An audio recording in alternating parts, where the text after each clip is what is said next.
Saudações, bastiões! E aí, tudo bem? Como estamos? Mais um dia, mais luta. Ninguém disse em lugar nenhum que ia ser fácil, não, gente. Aquele papo do rapadura é doce, mas não é mole, não. Eu aqui hoje já vim combinando meu cabelo com a camisa. Ó, tudo combinadinho. O assunto de hoje é uma dor de cabeça pesada aí para a gente conversar, hein? Hoje vai dar pano para manga aí. Mas como é que estamos? Aqui quem vos fala é Arnaldo Vergueiro, o lutador de sempre, o guerreiro que não cansou ainda não. Ainda estou na luta. Eu estou aqui para trazer mais conceitos por conta do fato de que aqui é a nossa casa. Aqui é o nosso espaço de fala, nossa trincheira, onde estamos aqui começando essa luta por um espaço melhor para todos nós. Hoje, a ideia é muito complicada. Nós estamos vivendo uma realidade muito fora de esquadro. Gente, vocês já observaram que, na atualidade, como as pessoas estão fazendo acusações sem provas? Vocês já observaram que isso é como se fosse hoje? É um novo instrumento de guerra, gente. Quem foi para a Universidade do Direito aprendeu que lá no direito penal, no direito civil, o ônus da prova cabe a quem melhor possa comprovar. Isso é direito civil, está lá no processo civil. No direito penal, já diz diferente. O ônus da prova cabe a quem acusa, não a quem se defende. Mas, gente, o cenário hoje é completamente contrário. As pessoas hoje, elas estão acusando as outras pessoas e aí está havendo o conceito de inversão do ônus da prova. Eu é que tenho que provar que eu sou inocente. Não é a outra pessoa que tem que provar que eu sou culpado. Hoje eu não vou falar de processo tramitando em instância equivocada, não. Hoje eu só vou falar das acusações. A pessoa pega, olha para outra e vai lá e imputa a outra pessoa um crime e a pessoa que tem que provar que ela não cometeu aquele crime. E aí, gente? Isso não está fora de esquadro, não? Vocês não acham que isso está estranho, não? E as consequências para esses acusados de forma injusta? Você imagina o seguinte: o indivíduo está em casa, de repente chega uma moça, uma menina.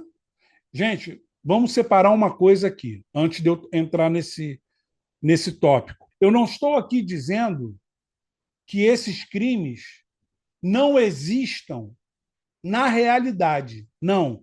Muitos desses crimes, e eu acredito que uma grande maioria, eles realmente existam.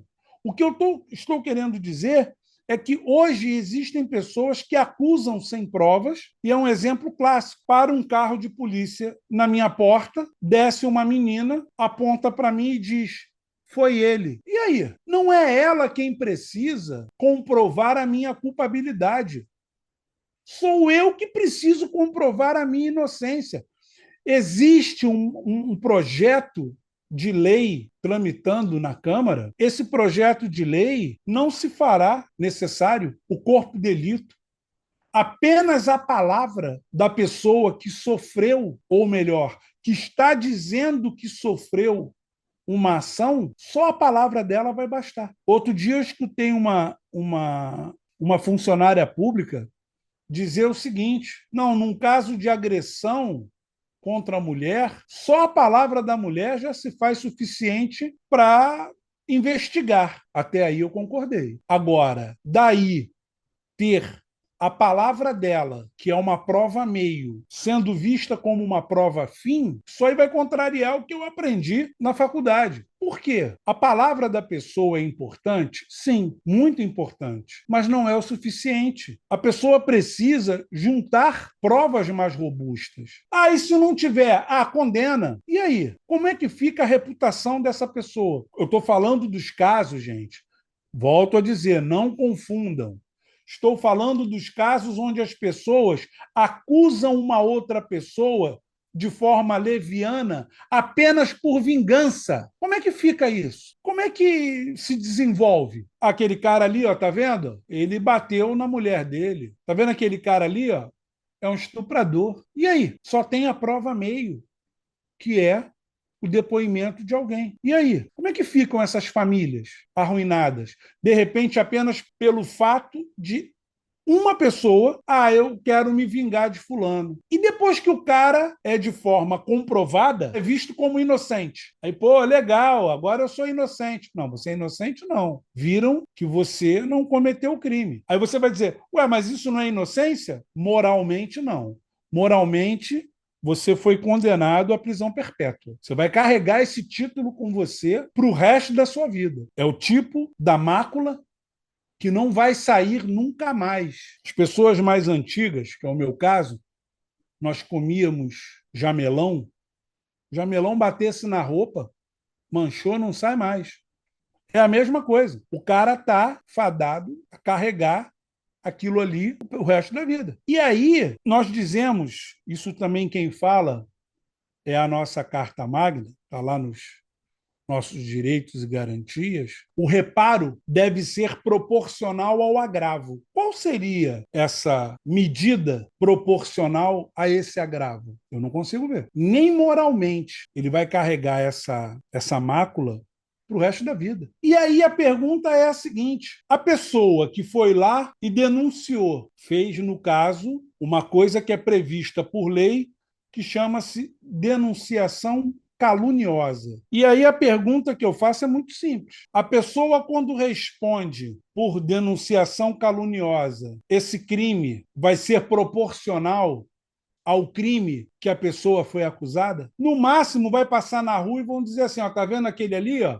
Acusou fulano de tal crime. E aí? Não, mas foi provado que ele não tinha culpa. Como é que fica essa situação? É aonde eu digo que não dá para apenas chegar e falar assim, eu me enganei. Muitas das vezes, isso é comum acontecer no jornalismo. Os caras vão lá e botam uma matéria de capa. Aí falam, o reparo tem que ser proporcional ao agravo.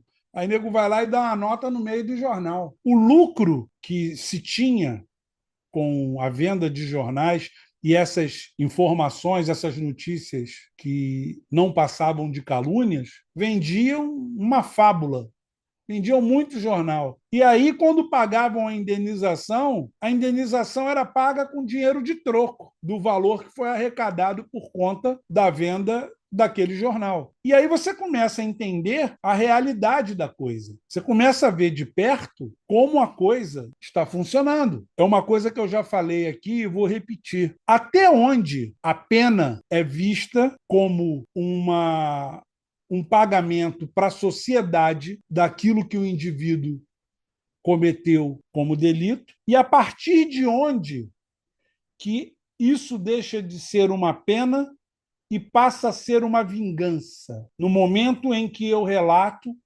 algo e o cara vai responder por uma pena que é muito superior à pena que supostamente eu poderia responder por conta da denunciação caluniosa. E aí, essa dosimetria para o caluniador, como é que fica? A pena que ele vai responder é proporcional ao que ele causou? O peso dessa falsa acusação deve gerar uma pena proporcional ao dano causado? Vamos começar a abrir as nossas enquetes? Você acha que o cara que comete o crime de denunciação caluniosa e é em relação a um crime bem pesado, ele deveria pagar a pena do crime de denunciação caluniosa ou ele deveria pagar uma pena proporcional ao crime que ele imputou a outrem de forma mentirosa? Rapaziada, começa a comentar aqui embaixo.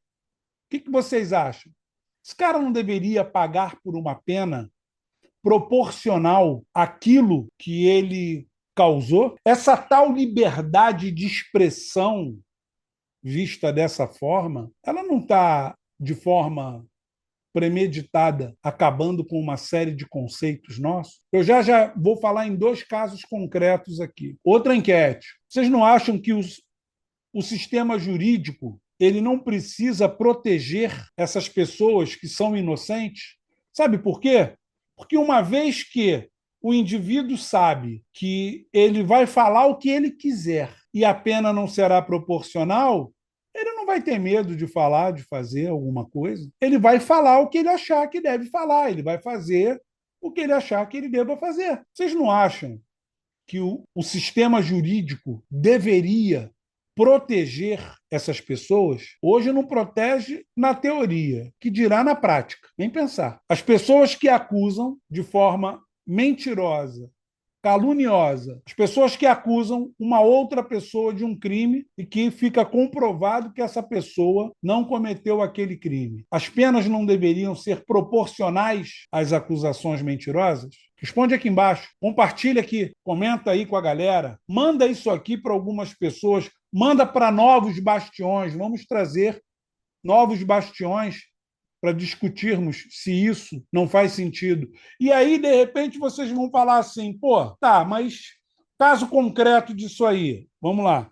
Primeiro caso, do Neymar lá na França. Imagina se o Neymar não tem filmagens que comprovassem a inocência dele. Como dizem os antigos, e eu sou antigo, até provar que focinho de porco não é tomada. Vocês podem olhar agora mais recentemente, o caso da assistente de palco do programa lá do SBT. Ela fez acusações sobre a equipe dela não ter cooperado, não ter defendido. Tem ali discriminação, né?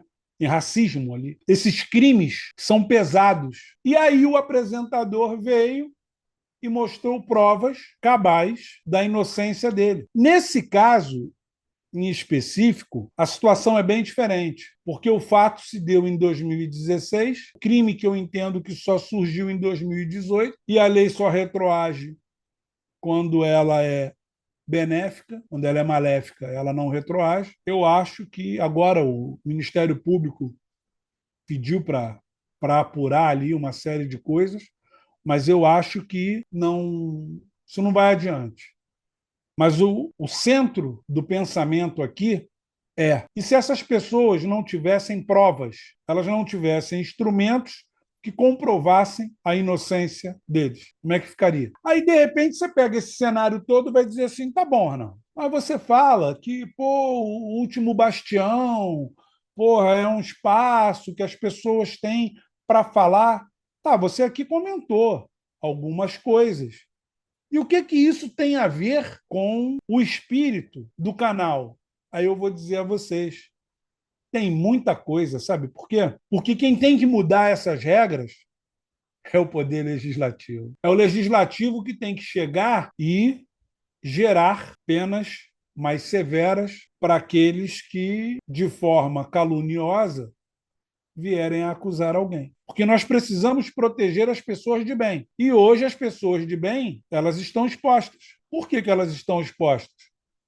Porque vocês estão vendo aí as brechas para que pessoas possam ser, de forma mentirosa, pessoas sejam acusadas de crimes que não cometeram. Está havendo uma inversão de valores a esse posicionamento. Então é por isso que eu digo para vocês, e aí, vocês não acham que nós precisamos recuperar esse valor da verdade? A verdade vai continuar sendo uma banalidade? Eu vou ter que provar a minha inocência? E o tribunal da internet acusa, condena, sentencia, porque em muitos casos aí, mal começa o processo, as pessoas já se colocam em relação a um lado ou em relação a outro, e já tem muita gente estuda pouco e sabe muito sobre esses assuntos, todo mundo tem uma opinião, e aí, depois de um certo tempo, comprovada a inocência ou não comprovada